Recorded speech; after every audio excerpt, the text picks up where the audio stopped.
the previous video, I replaced that compressor clutch only to have the compressor fail on me immediately after.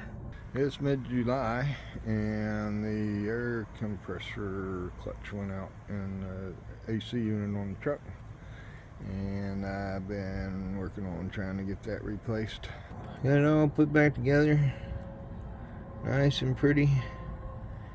Turned it on, turned the AC on, made a few loud noises, loud squeals, sounded like the bearings was going to roll out of the thing, and ran for about 5 minutes, I'd say, and kept on and off making loud noises, and finally quit. And I think it's done.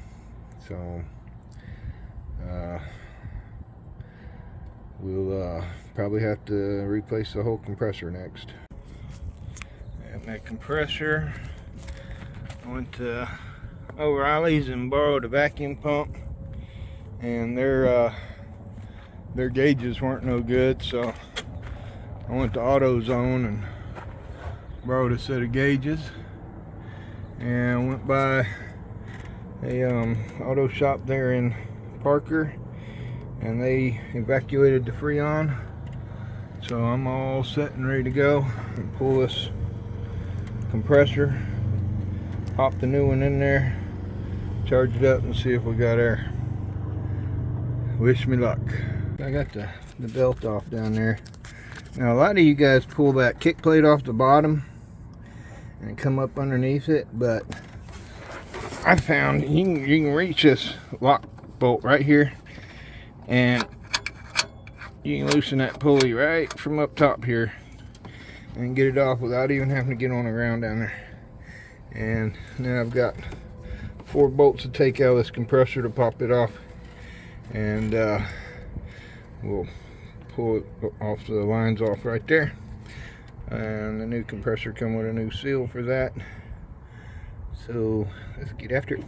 So I got the old compressor off of there, and it's got some debris in here. I don't know, it's not really metal chips, because it just, yeah, not sure what that is. But here's the new one.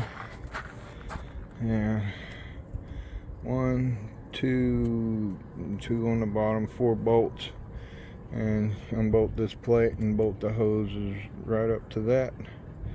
Plug it in, put the belt on, should be back in business. Charge it up and go cool. And new compressors in there. Still got to do the electrical and the belt and charge it up. So while I'm finishing up, I went ahead and hooked the vacuum pump up. Got it pulling the vacuum. We're almost down to 30 vacuum, and while that's doing its thing, I'll go ahead and get the belt on, get the electrical hooked up, and then we'll see if she holds the vacuum, meaning no leaks, and we'll be ready to charge her up. Got the belt back on and tightened up, and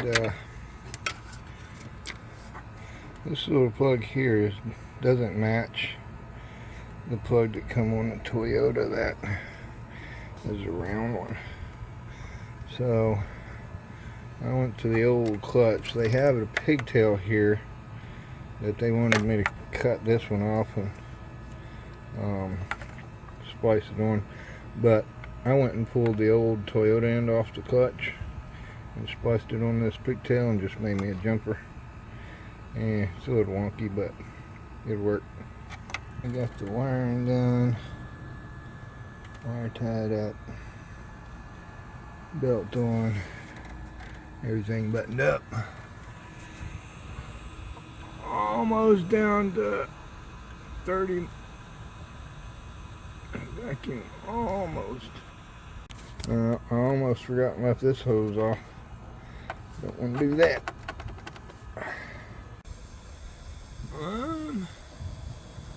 It's pretty close, but I'm beginning to wonder if it's going to actually hit the 30.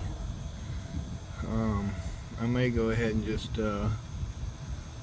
shut the vacuum off on it and close the valves up and wait a bit and see if it's holding the vacuum before I go any further.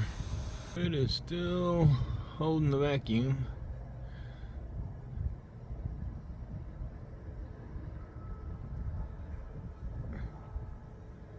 It ain't lost a bit. So I'm pretty sure we're leak free. So I went ahead and pulled another 15 minutes of vacuum on it just to be sure. I had a good 30 to 45 minutes of vacuum running. And time to shut this vacuum pump off. Put some Freon in this system. When I got this all hooked together and went to put Freon in it, the clutch wasn't kicking in again. So I had to wait till daylight. I'm out here today and got to checking it. That little plug right there, the terminal was bent inside of it, so it wasn't actually going into the other end, and so it wasn't making contact. Got that fixed. I don't know why it squeaks a little every now and then. It might be the idler pulley. And so I got all charged up, and inside here it's very cool air coming out. Very cool air.